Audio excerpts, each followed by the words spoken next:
The public meeting of the City of Tallahassee Independent Ethics Board is now called to order on this day, December 14th, 2021 at 4:02 p.m. Board members are present here at City Hall along with members of the public. With the assistance of the Communications Department and the Information Technology Department, this meeting is live streamed on the Ethics Board's webpage, and we are recording it for future reference. There's a delay with the online communications, and we should all be patient. We thank those members of the City of Tallahassee for their support. This moment, let's rise for Pledge of Allegiance.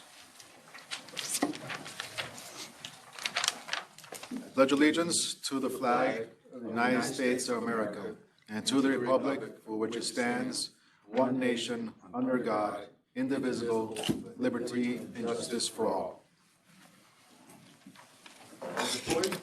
Call the roll. Paula Gray. Present. Brian Smith. Present. Payne. Here. Ruby Barr. Here. Kristen Costa. Here. And Robin Blank. Here. Mr. Chair, we have a quorum. Thank you, Mr. Floyd. At this moment, I will review the procedures for public comment and conducting the meeting. For those attending the meeting online, please make sure your microphone is muted. Last week, we asked the public to make requests by email to ethics@talgov.com by 1 p.m. of the day of the meeting if they wish to speak online on agenda or non-agenda items. Those who have submitted their names will be given a chance to speak as scheduled. For those of you who are present and wish to speak, please complete a request form and forward it to the ethics officer, Mr. Dwight Floyd. Board members, has everyone received the agenda and supporting documents? Yes. Yes. At this time, approval of minutes for November 16th, 2021. Chair, Yes, sir. I don't know if I have a correction, but a comment. Number 9, the Yes. ethics form recommendations. I believe that was intended to be recommendations to be presented at the ethics workshop. Okay. And on the items we chose from 8, shows 2, 3, and 5, and it says that we did not consider recommendations 1 and 8 regarding lobbyists because the recommendation is already pending. I just want to comment that the City Commission is planning on discussing the lobbyist recommendation as well as the other pending recommendation regarding misuse of public position at the ethics workshop. Okay. This was discussed at last week's City Commission meeting that Commissioner Matlow made a motion to proceed with the pending recommendations now. He was seconded, but was voted down 3-2 because the stated reason was it would be addressed at the ethics workshop. Okay. Okay. So I don't know how you want to adjust that, but other than that, the minutes look fine to me. Okay. So it'll be more of a comment, Yes. discussion that basically which one number the lobbyist was number which one? 9. Okay. Oh, but what were the issues in 9 that are going to be discussed? 1 is the one that was left out because it would be addressed at the Okay. workshop. So we can make a note there that recommendation number 1 will be discussed and a workshop. And we did not move forward on that one because we will be discussing the workshop the city will be holding at some later date. Right. Okay. If I understand right, that was something that will go on record now, but it wasn't discussed at the last meeting, so it wouldn't be part of these minutes. Okay. We'll just have the record there. Okay. Sounds good. Any further discussions on the minutes? Motion to approve the minutes. Move. Motion. Second. And a second. Mr. Payne moves, Ms. Barr seconds. Any discussion? All those in favor? Aye. Those opposed? Motion passes. All right. So we're on to number 5. All right. So that was nice. Board consideration of Carlos Reed for a second 3-year term. Mr. Reed. Yeah, I guess I am in charge of anything election kind of related. So I think Mr. Ray filled a vacancy. He's up for reappointment pursuant to our local ordinance. You could serve 2 consecutive full terms. So he is eligible for reappointment by this body. If anyone would like to make a motion regarding this appointment, or I'll move to reappoint. Okay, all those in favor? Aye. Opposed? It passes. Congratulations. Thank you again. All right, congratulations. Now back to you, John, for election of officers. Okay, we do elect our officers in December. I think the last time we just did this recently for the vice chair. If it's okay, we could possibly raise your hand if you have an interest in serving in a position, and then we could kind of put it out there instead of making a motion and closing options. So is there anybody that has an interest in serving as chair for the next year? It would be December to December. If the board is willing, I'm willing to serve again, if they want to consider me again. Is there anyone else? I'll volunteer for vice chair if Okay. So chair or vice chair, anybody else have any openings? or is the Mr. Smith's position continuing through next year? Well, I would have, if that's okay. Okay, well, we Yeah, could so it's up to put, we have two interested in vice chair. Mr. Ray, considering chair, so I guess at that point, any other, going once, going twice, go ahead and close nominations. So I think at this point, I think all those in favor of, Mr. Ray as chair for the next 12 months signify by saying aye. Aye. All those opposed? Okay, congratulations. Okay, and then I think here, we could do probably a show of hands and just do an election if that's okay with the board instead of doing a motion in a second. So I guess we could do it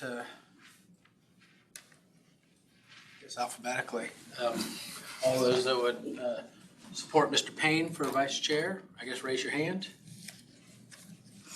Okay, all those, Mr. Payne, you can raise your hand too, and all those for Mr. Smith.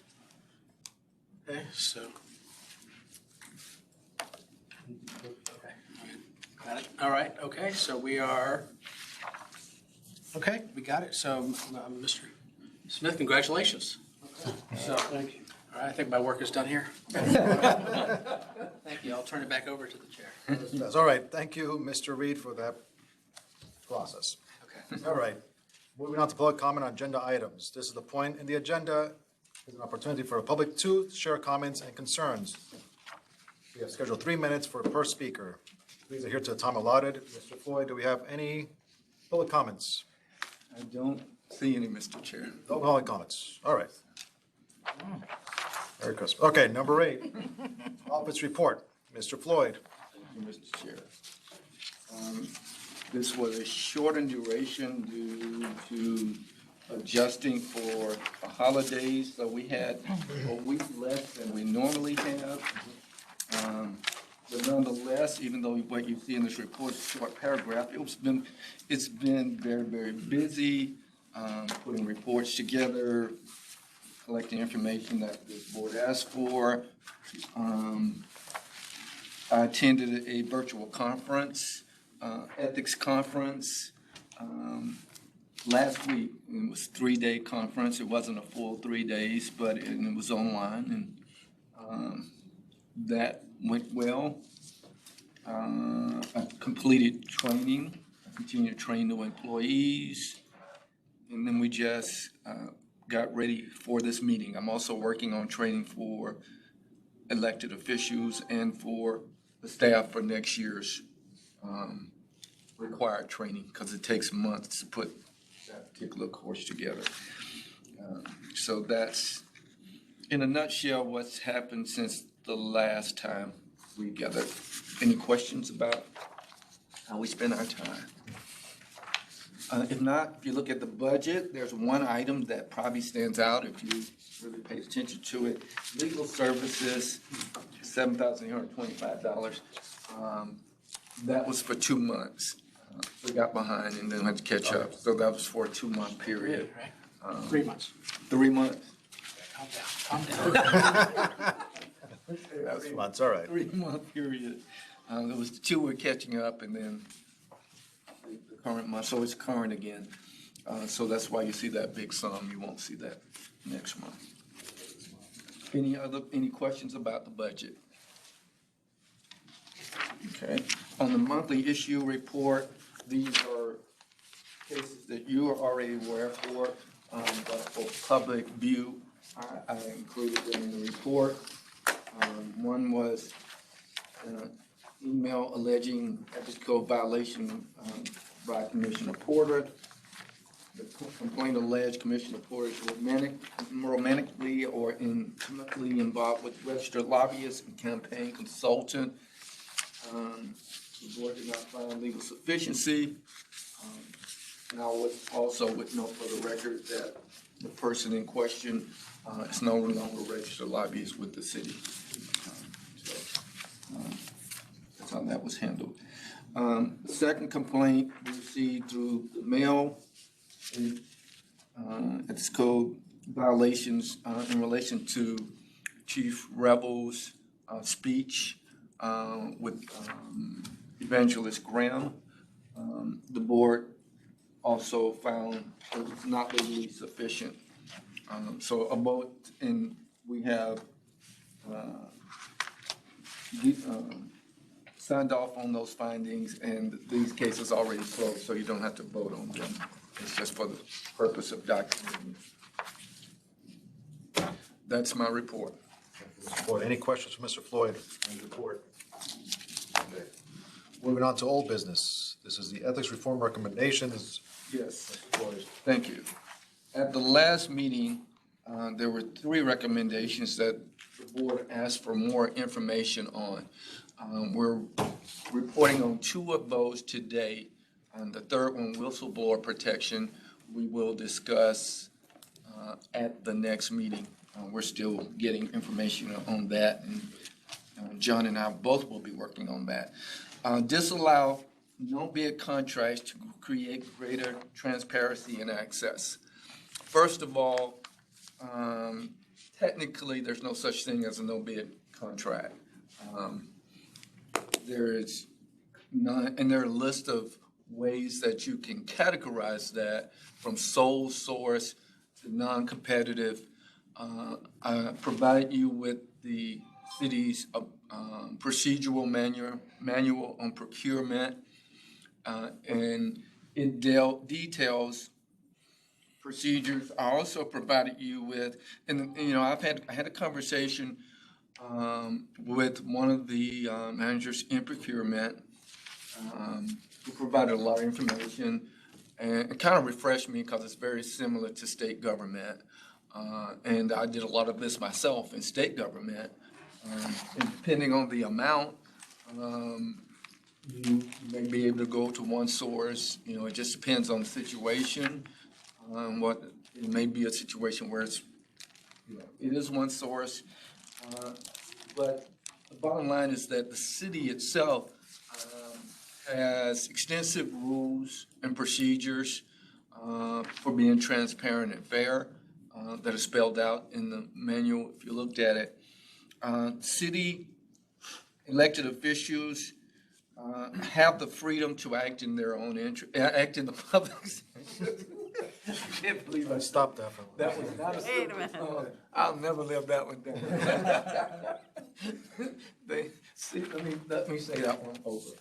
Elected officials have the right to act in the interests of the public, but they do have a policy which was shared by the city attorney, and it's 313. If you look at the policy, you see that they do have procedures. I looked at one of the city commission meetings where they were talking about sale of property, and where the city attorney not only explained it, but you saw it in the process where they were doing a non-competitive sale of a property. They kind of made a decision, but they asked that it be noticed for 3 weeks. And during those 3 weeks, if someone else wanted to bid on it or make an offer, they could. And then they came back after 3 weeks. And there were other parts to the process. So in 313, you do have a process. And sometimes and I will even go say sometimes they probably frustrate staff because it's a matter of whether they're going to always follow their policy because they have the freedom to, again, as I said, act in what they feel is the public's interest. And it's up to the public to let them know at election time whether or not they agree with it. That's kind of, in our discussion, that's generally how it works.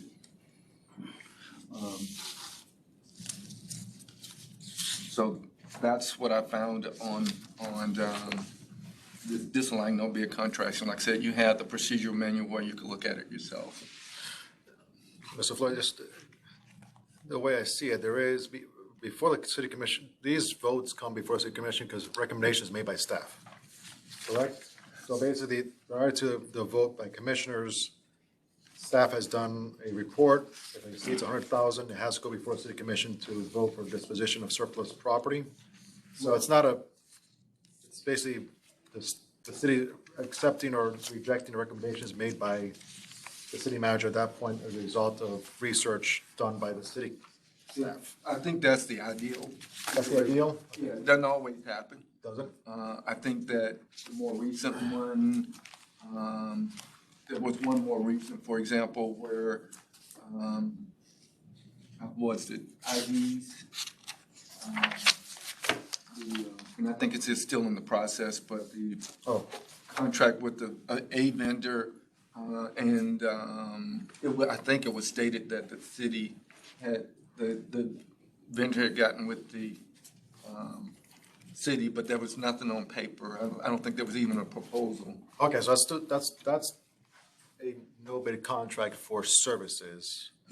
We dealt with right now sell disposition. The one I'm looking at, 136.3, deals with disposition of no bid contracts for well, no, it's not no bid, but it's like a process for disposition of property.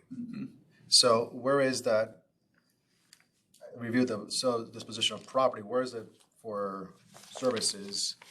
Is there a process for that to accept, enter into contracts? I mean, the process would be what the city normally does.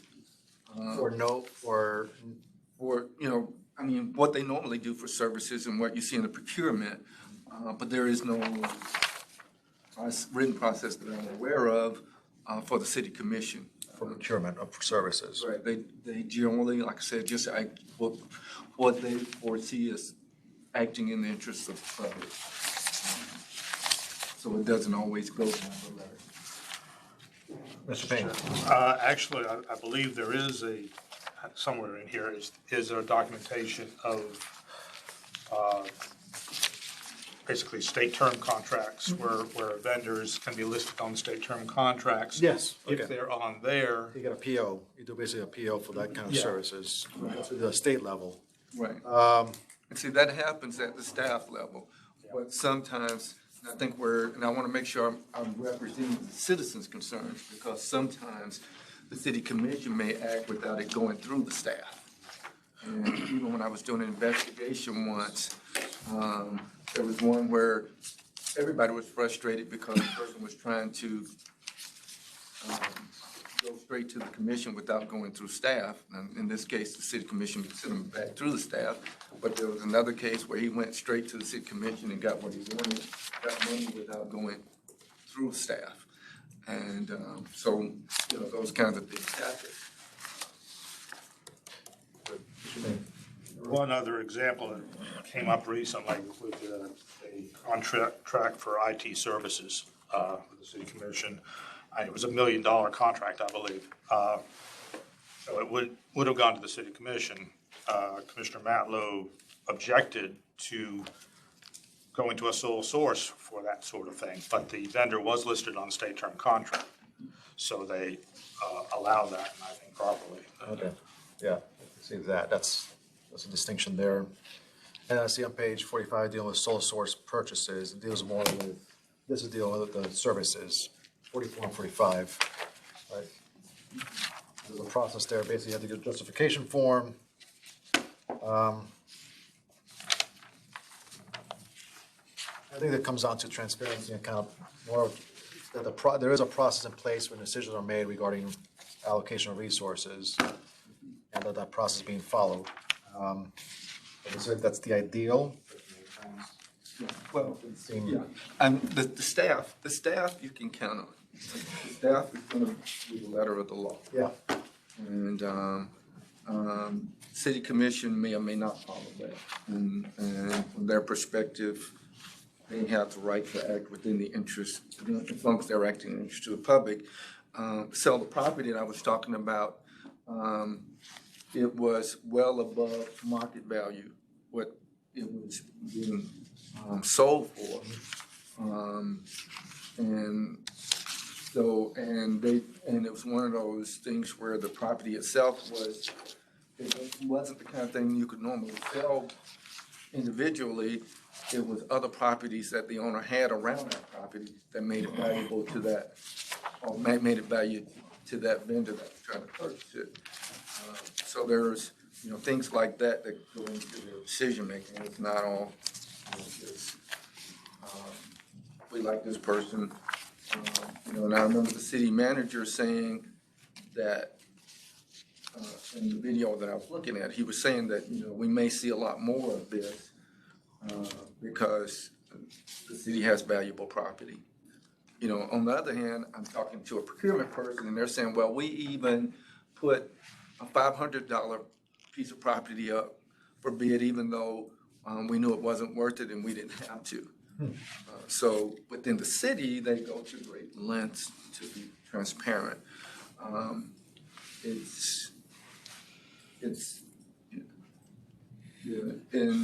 I think, if the city commission was here, they would argue that they are transparent because they're doing it all in the public and they're acting in the public's interest.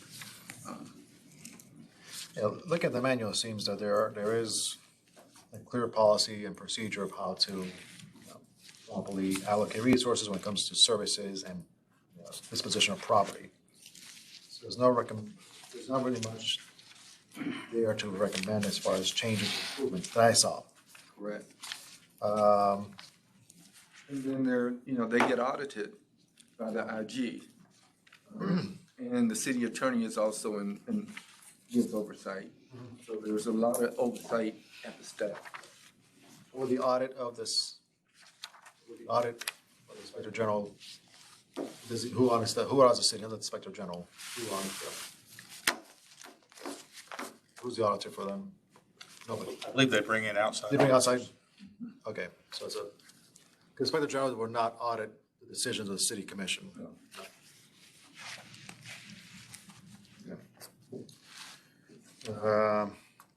We should see how often they're audited, those procedures.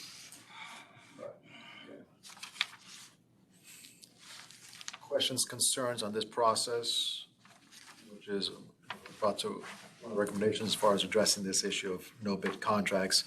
And then again, I see the distinction between no bid contracts for property, services, property. There seems to be a very distinct process that many times, I don't think I'm aware of, the city does not itself make the decisions. Many times a recommendation brought to them before the city by the city manager, based on recommendations from staff who have done the research and done the proper background. Services, again, it's one of those instances that for city staff, there seems to be a process that's clearly stated. Commission, on the other hand, may be more seat of the pants kind of working. And they would Best argue, interest. they have, what they said to me is, in most instances, they're gonna go with what staff and follow staff's processes, even though they're not required to. But I think that what the public has seen is situations where they, took privilege and Is it with property services both? And it's one of those things that basically the city can do a better job of explaining the process that went into it before the commission. And I'm trying to represent other people's thoughts here, but I think that, in listening to some of the conversations, it was, why can't we take that extra step and go through the process, even if we're almost sure. And they just wanted to take that step as a matter of transparency. They weren't necessarily saying anything was wrong with what they were doing. Yeah. Again, it could be one of those things that when they present this to the city, Yeah. they go through, this is what we did, just lay it out every time they come before the city, so the public knows this was not something that came out of the blue. It's one of those things. This is the process we followed to bring it before you. And right now, our recommendation based on this, the information we have is this. So people are aware of what was done and not simply, it was not driven by anything else other than what's in policy and procedure. Yeah, I remember observing Commissioner Porter showing concern for one. And essentially what she said was, I agree that there will be a benefit. So she wasn't disagreeing with the outcome, she was just disagreeing with the process. And I don't know how much of that would be us and how much that would be the city commission. Yeah, and it might be the process is there, it just wasn't communicated properly of what the process was when it was done. Okay. Anything else from the board on this matter? Require further discussion? Any action from the board? I don't believe so.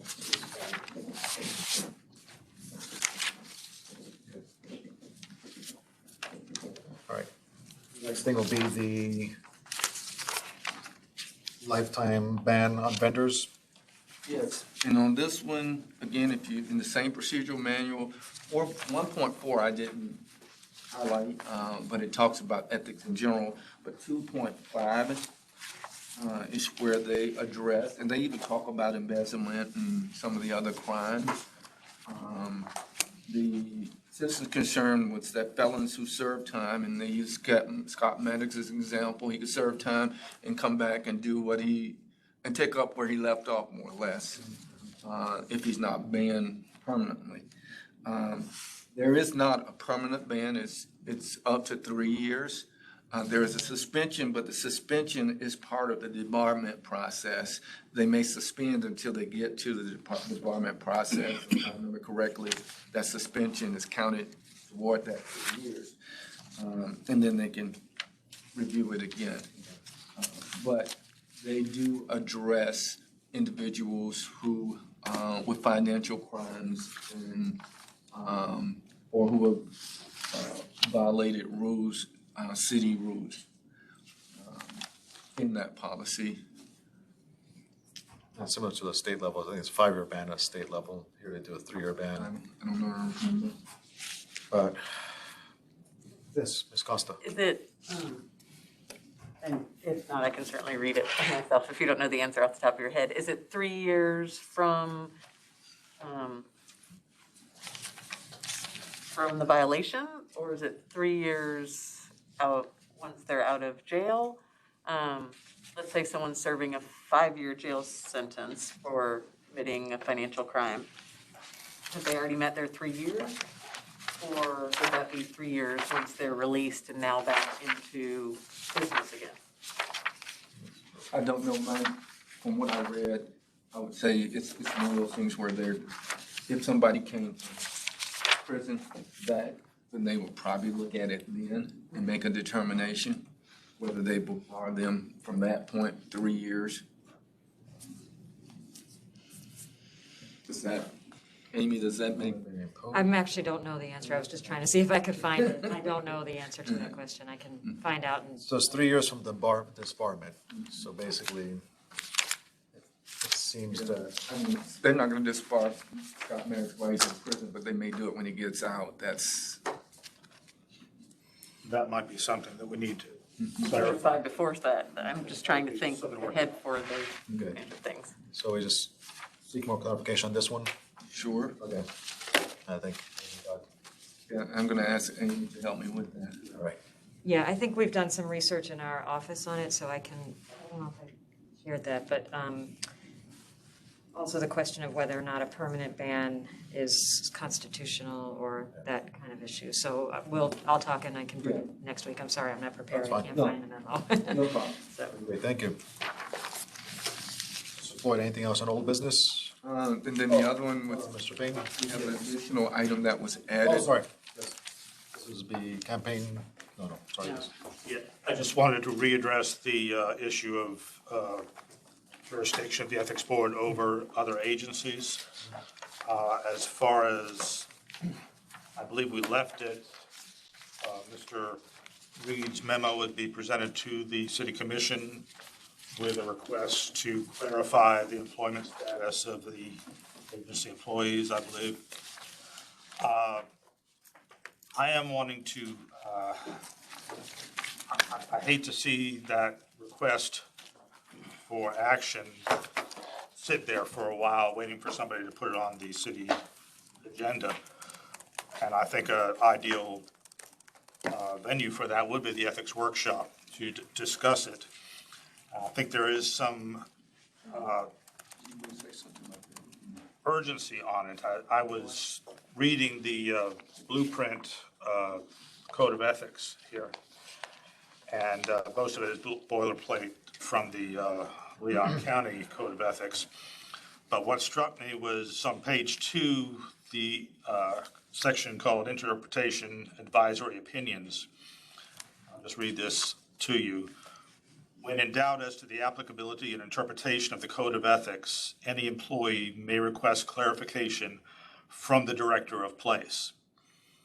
And the Director of Place may request an advisory opinion from the blueprint attorney. So the person in charge is essentially the gatekeeper of whether or not ethical activity is taking place. To me, this cries out for independent oversight. Especially when you consider the size of the budget the blueprint deals with. You may know that last week they voted on a $115 million bond issuance.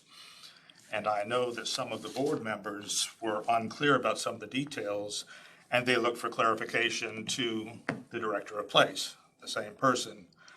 And the reason they needed clarification was because the details they were looking for were not in the documentation that the Director of Place provided to them. Because of that, that's one of the reasons that I'm thinking that we need to keep this on the front burner and bring it to the ethics workshop. As far as the CRA goes, I could not find an ethics guide for the CRA, which should be fine if they are judged to be city employees. But I believe the city attorney is saying that they are not city employees, so that they have no ethics guide.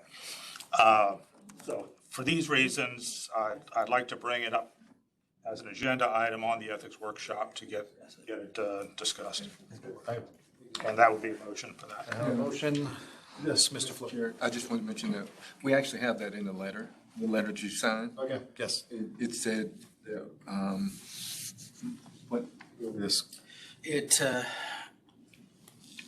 closed with, my staff and I plan to make ourselves available for your upcoming ethics workshop in early 2022. If the city commission wishes to also add this matter to the workshop, we would be prepared to discuss. And that was in the cover letter that accompanied my opinion and Attorney Jackson's opinion. but essentially, we want to make it a sure thing that, That's what I would like. yeah, okay. All right.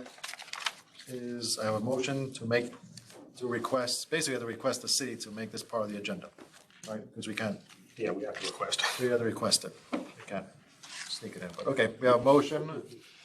We have a second. Costa, seconds. All in favor? Aye. Opposed, motion passes. Okay. This will go in the letter in. I'm gonna see him signing another letter, or how we communicate this to the city. Let me have a conversation with the city manager. Okay, sounds good. I'll get back to you. That works. Okay, thank you, Mr. Payne. Any discussion on old business? No? Okay. All right, so now, make sure I'm looking at this correctly. Now we're moving on to campaign signs. I got it right. Okay. Mr. Floyd, is this Mr. Floyd or Mr. Reed on this? Mr. Reed. Mr. Reed. Expanded extension, that's next.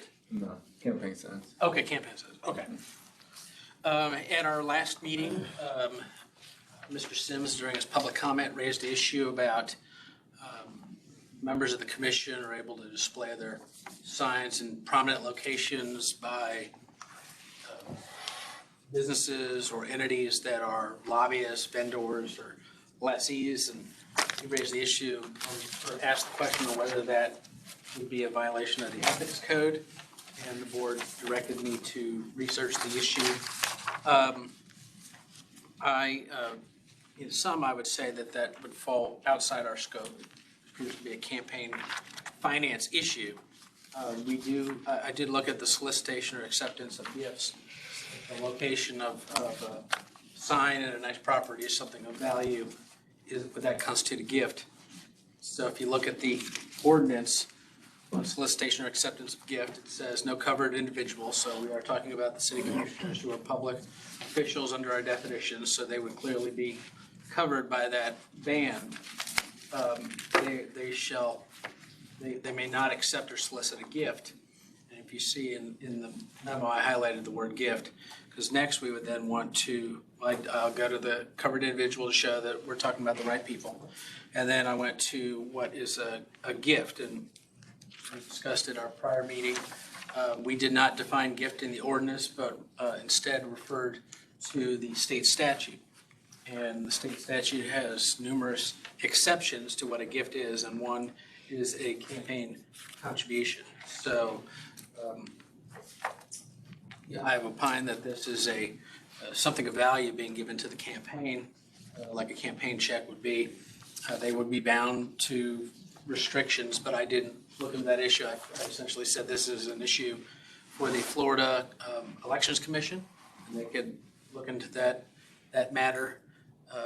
I did put one quick paragraph, because I think Mr. Sims said it didn't seem fair that some people got to put signs in great locations and others didn't. And I just put it here, these are private property owners. We would have some serious First and 14th Amendment problems if we were to try to mandate equal time for candidates, essentially require them to display a sign for a candidate they don't support.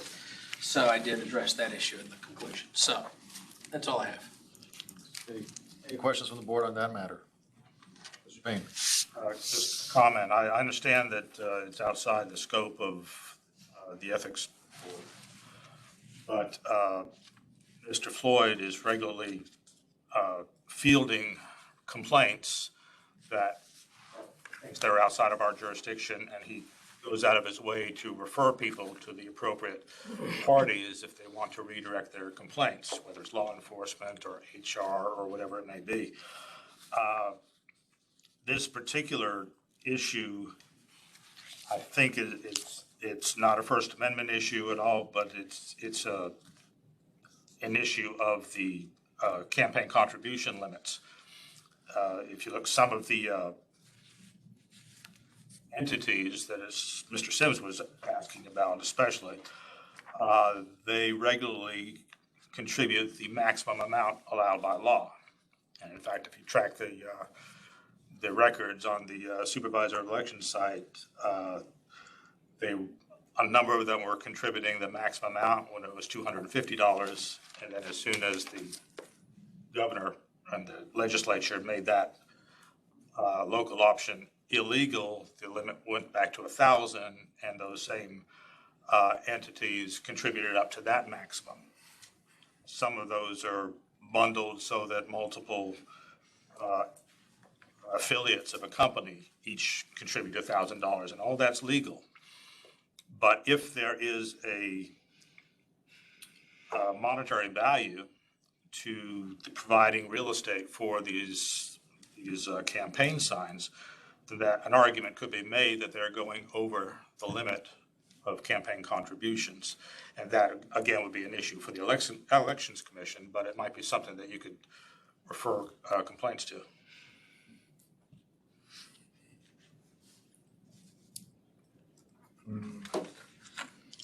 Yeah, but basically, I'm guessing you got somebody complains about signs, it's on our jurisdiction. I'm guessing you would have done that anyways. I'll just hang up on the person, it's like, sorry. So, I'm guessing you would have. Yeah, but you regularly refer people to law enforcement and to HR. Yeah, so basically somebody complains about someone with a sign, anything dealing with campaign issues regarding signs, signage being taken down, which I'm sure it happens a lot, you refer them to the proper Right. entity. It's not so much a complaint, because many times people just call you as a 401 about what's going on, and you just gotta kindly direct them to the right place. Right. I trust you'll do that. Yeah. All right, yeah, okay, sounds good. Any other comments, questions on this matter? Yes, Ms. Blank? Thank you. Ms. Reed, I appreciate your analysis. I'm not aware of any opinion from the Ethics Commission or from the Elections Commission that tries to put a dollar value on the placement of a sign in a prominent or even a non-prominent location. And I think that's probably because of the First Amendment crossover. So I don't know, Mr. Floyd, if you keep getting these calls, I don't know if there's going to be a lot of satisfaction on this issue for someone like a Mr. Sims or someone else, simply because a landowner's ability to express his support for a position or a candidate, I think that is a First Amendment issue, and so I don't know that we'll get a lot of clarification from any other entity on these issues. John and I talked about that, because if I put a sign up for somebody in my yard, I don't want to put their opponent's sign up there, and I don't have to. That's my right. And you know, my wife owns a business. If she wants to put a sign up at her business, and doesn't want to put the opponent up there, she doesn't have to. You put someone you support up without even having any contact, not even knowing the person. You just support the individual. Sometimes you can purchase signs from a website or have someone give you one. And again, no interaction with that candidate or that incumbent who may be under our auspice. So, I mean, I don't see it being an issue at all for us. I just don't think we're alone in getting those sorts of calls and trying to address the issue. Because it's not just campaign, it's ideology, it's, you know, if you're a private landowner, you get to make that expression as long as it's not a nuisance or obscene. So I appreciate that we have the opportunity to take a look at it. I think it might be something that's not only outside of our jurisdiction, but might be outside the jurisdiction of some of the other boards or commissions that, you know, that dabble in this kind of work. Yeah, I think, and if I may, I did do some initial research. The Elections Commission didn't have really much on this. There is some issues about volunteering. So for instance, remove yourself. What if you just went out and wanted to knock on doors for a candidate? That obviously has something of value because you're making contact, you're electioneering at someone's door. Are we going to now start having people clock in and do? So I think there are some exceptions that they treat, like when you're volunteering your time, that would not be considered a monetary contribution. So I kind of saw this as being similar to that regard, but I didn't go into great detail. I assumed it would be, it's not a solicitation of a gift, misuse of position. There was no allegation made that there was any type of quid pro quo in order to do the signs. If that allegation were to be made, then we'd have a different discussion, but this is just based on what Mr. Sims presented. I looked at this and I essentially said this is an issue for the Elections Commission, not for the State Ethics Commission or the local ethics board. Okay, sounds good. Any more comments? Moving on to item number 11, extended abstention ordinance. Right, you may have gotten it as 10, but it's actually 11. And as I was doing some work, I reviewed 2-13 of the Ethics Code, which says, city elected officials shall abstain from voting on any measure before the city commission if, under a duty of reasonable inquiry, the elected official knew or should have known that the measure would inure to him or her special private gain or loss. And then it goes on to give procedures. And then in the last paren E, the ethics board shall recommend ordinance changes to be approved by the city commission for censure or penalty of an elected official who commits a clear violation of this paragraph, which means to me that we could identify a clear violation, but at least with regard to section 2-13, there is no known penalty to date because the is not enumerated, and I guess we never given any kind of recommendation. It was just kind of weird when I read it. I don't know the history, maybe some of you, Richard, I don't know if you know the history on this one or not, but it just kind of hung out there. Ms. Blank? So is the idea that it could potentially go to a formal hearing and then come back to this board for like a penalty phase? Honestly, reading it, it sounds simpler than that. It just saying, if you find a clear violation, you have to recommend a change to the ordinance, because, recommend the penalty because there isn't one. Yes. Am I? If I may weigh in, I think, so I did try to go and try to look at the, I guess, legislative history and call it, to see, because if you look at the actual ordinance, it says this was just adopted in December of 2019, but it was actually in a different ordinance, and we just moved it, so that's why it says that. This, I think, actually goes back to the beginning of the Ethics Board in 14, 15. And I think that language has always been there. I went back and before we did our big rewrite in 2019, I went and pulled what I had at that time, which I think was essentially the original ordinance plus misuse of position language that had been added the year prior, and this language was there. So it was my impression that this language was in place before misuse of public position was in place. So I know Mr. Floyd and I discussed whether we satisfied this requirement with the misuse of public position. But I do think it's a little different because I think the misuse of public position is more of a substantive issue, and this is a procedural issue. And I think we're essentially saying, procedurally, if somebody fails to follow the procedure, what would a penalty be? Would they, in a public scolding or censure, would there be some type of financial penalty attached? But that was it. I know that I think Richard and I had talked about this numerous times. He was on the council about what is this doing here? It just kind of sits there. But that is something we could, if that was something we wanted to send to the city commission to say, as you police yourself, this is something that could be addressed. And we could look at other jurisdictions to see how they handle these types of issues. If they have somebody who fails to follow the abstention procedures.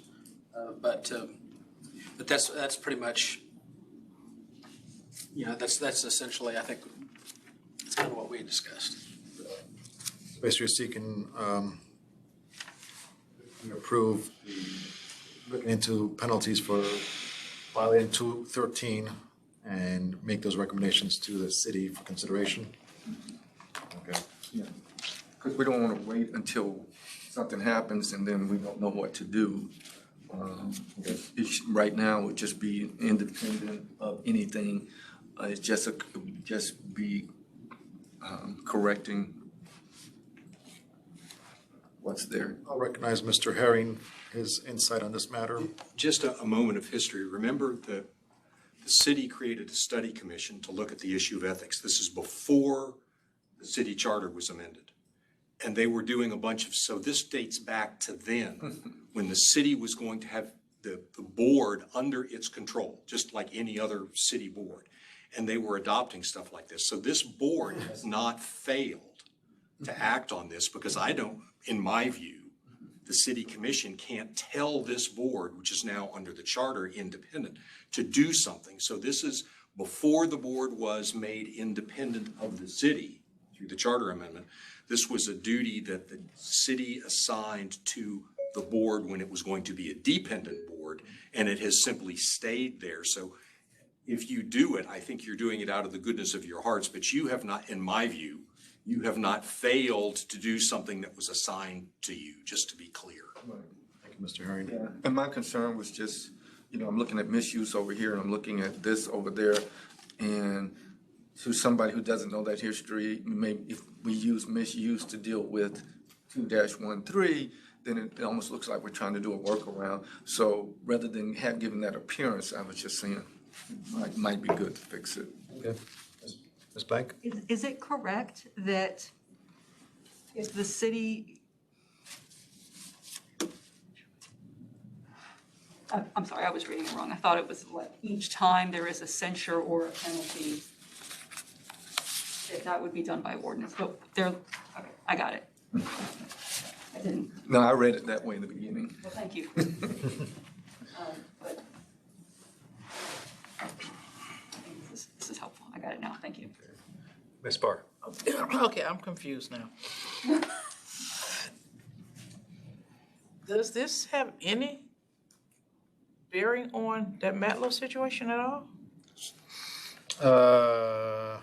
And is it saying that we're not gonna have any teeth? Oh, I'm sorry. So, All right, I withdraw that. yes, so the question is, basically, looking at 213, if this issue does come up, what will be the penalty for not following the procedure? It seems there is no penalty at this point. We'll have to go to like, make a connection to misuse of position. And having a penalty, making the distinction between not following procedure versus misuse, make two distinct issues. You can be penalized for that, and then we'll have to find whether or not that was misuse of position. You then follow proper procedures there. Yeah. Okay. John and I talked because this is really conflict of interest. Yeah. And in most ethics boards, conflict of interest and misuse is the same thing. So honestly, it's a thing where you could leave it like it is if you chose to, until it became a problem, if it ever does. Because you have the ability to address it on the misuse of position, or you can clean it up. Am I overstating that, John? Correct me. I think so. I was kind of looking into something. And when you were speaking, so. if we do recommend a penalty, it'd basically be a penalty that'll be handed down by the city itself, not by us. Correct? It's basically saying that there's a penalty for not buying this, it'll be a public censure, or whatever recommendations they decide will be a proper penalty for that matter. They can be penalized at that, but we can still review whether or not that was a misuse of position. That's a different matter altogether. Like I said, process versus the actual substantive issue of misuse of position. So our basic recommendation is, for the benefit of the city, at this moment, anybody who does not follow procedure may be exposed to a review by this board for that. And because there's no penalty there, we can review whether or not they follow proper procedure in that instance. Right? Recommend ordinance changes to be approved, the city commission to censure a penalty of any elected official who commits a violation of this paragraph. It makes it sound like we have to wait until there's a finding, but I know that that's not possibly the way that it's written. So if we wanted to get ahead of it, instead of putting ourselves in a position of, we have to make this choice within the context of a violation, we could make those recommendations in a vacuum or in a white box and say, we don't have a case in front of us. We don't have someone who's waiting to be disciplined in some way. Here's just how we generally think about this sort of violation, knowing that we're probably going to have either a COI or a misuse of public position item stacked on it.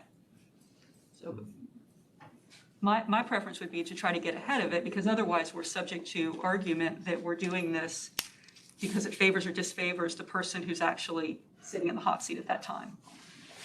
What if we got rid of E and just kept the rest, since you have misuse of business? I mean, you could still have this violation separate from a misuse issue. They're related, but I don't know that one automatically swallows the other. So if we get rid of E, basically it'll still come back to us to review and find a potential penalty. Somebody's files a complaint, this person did not recuse himself in accordance to 12.213, and we believe that's a violation. Will that fall within our jurisdiction then? Under misuse. Under misuse. No, actually, the way I read it, if you go to section 216, which is penalties, it reads, where based on a sworn complaint, any violation of the city's ethics code constitute grounds for and may be punished by one or more of the following, and then we have a list of different penalties. And of course, this there's probably language at the front that said headings should not be treated substantively, but 2-13 falls within Division 3, which is entitled the Ethics Code. Correct. So we could make an argument that failure to follow the procedure itself could be a violation, subject to the sworn complaint process that we follow with other issues like misuse or gifts or whatnot. So what would be the impact if you removed E and kept the rest of it? What would be the impact? Probably, I don't think anything. I think we would still be where we are here. It just says we could make a recommendation to the city commission to say, if you wanted to just police yourself and keep it in-house, here are some ideas that we have. There might be a possibility that way we could have them address these issues.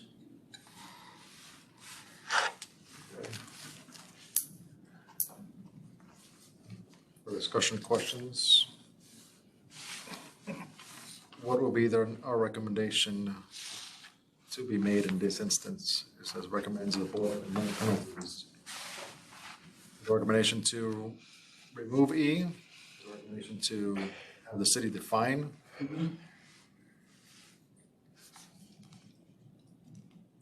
Or is our recommendation to leave it as is and? Bar? I kind of think it's, I guess I'm still somewhat confused. I think the reason why is because of with previous commissioner having been given a prison sentence, it's almost it's almost as if it just doesn't have any teeth. Gotcha. Something of that magnitude. I mean, it seems like this is why we're doing this, because of what happened, and that was, you know, it's not a everyday occurrence. But then on the other hand, I don't know if it's giving them teeth, but I don't know. I guess I'd vote to at least leave it in there. Okay. You know, let him be the example. You know, what could really happen if you just go beyond all boundaries. Yes, Ms. Costa. Or is more the question that we don't want it to have to be approved by the city commission? Because if we took out that section of that just says the ethics board shall recommend censure or penalty of any elected official who commits a clear violation of this paragraph, and take out the approval part, does that feel like it holds a little more weight or a little more, or to just leave it because it does truly precede all this other stuff? I appreciate wanting to address it now, Yeah. especially in potential lieu of complaints that will come before the board for future. And so, but I guess our ultimate goal is what we would need to decide, whether or not keeping that or amending that E.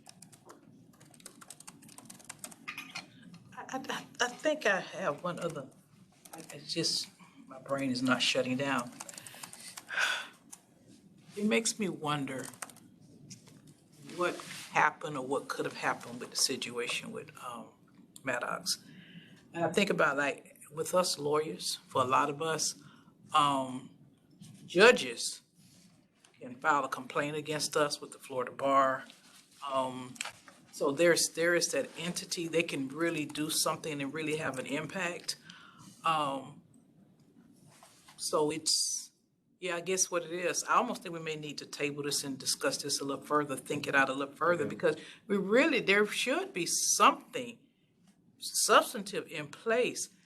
I mean, some real punishment, because what transpired went on for a very long time. And I think about, I'm from Broward County, Florida originally, and I think many years ago, there was a father and son team, and they went through, and at that time, I guess we had like 28 cities. They went through all of the cities, and a lot of commissioners went to prison. Yeah, a lot of them. And I'm not quite sure who actually got involved and how that all happened, but yeah, they actually went to prison from the various municipalities, not just one city, several cities, Fort Lauderdale, Hollywood, all ages, all genders. And so I think we really need to, for me, I'd feel a little bit better if we could, address what the penalty should be and how people are able to really file complaints, especially when if there's something wrong. I mean, with what we've just experienced here, it was some serious, it was criminal violations. So do you take it to the state attorney? Just what? The FBI, needs to be a real process in place. Okay. Ms. Costa. Mr. Reed, did you say that in 216 it does spell out the different penalties? Yes, so for instance, any complaint that would come before us, we could do oral reprimand, written letter of instruction, corrective action, including and not limited to some stuff, referral to an appropriate agency, fine not to exceed $1,000 per violation, additional ethics training, community service, and then penalties for late financial disclosures. Mr. Payne. So to be clear, if any of those potential penalties would apply to any violation, any other violation in the ethics code, right? So it seems to me that taking E out here would make it just like the other offenses, violations, that any of those potential penalties would apply. Yes, basically, we just make sure, clarification, if a complaint somebody's filed complaints due to violations of 213, it'll be like any other complaint we receive, or we review it, whether or not there is a violation of this code or a violation of this process that will fall with, we can review and make our, go through our process as far as review of the complaint itself. It could be this E is just confusing due to the history of why it was placed there. It's left over from a previous administration where the board was part of the city itself. And it may not be necessary to have that there. Since, basically we don't have, in 2.8, that's one of the things we'll review as well if a complaint is filed. We don't have anything similar, any language to that effect. So we can table this and just to come back and just give us a clearer review of what the process, as far as our jurisdiction on violations of 213, is there a process in place to address any violations of this section? And if so, you can stay or go. It won't affect our ability to move forward on a complaint filed in 213, if that's what we come to a conclusion. But let's table it. If the board is fine with that, table for discussion for when we come back next year to discuss this further and just get a clarification on what our position will be on violations of this section. Mr. Reed. Just one quick note, if anybody wants to do any further reading, there is a state statute that actually does require this on municipal elected officials, and that would be section 112.3143, subsection 3. Say it one more time, I'm sorry. 112.3143, subsection 3. It's a little different. There are some things that I don't think they have anything about leaving the room. You have the memorandum, place in the minutes, et cetera. Okay.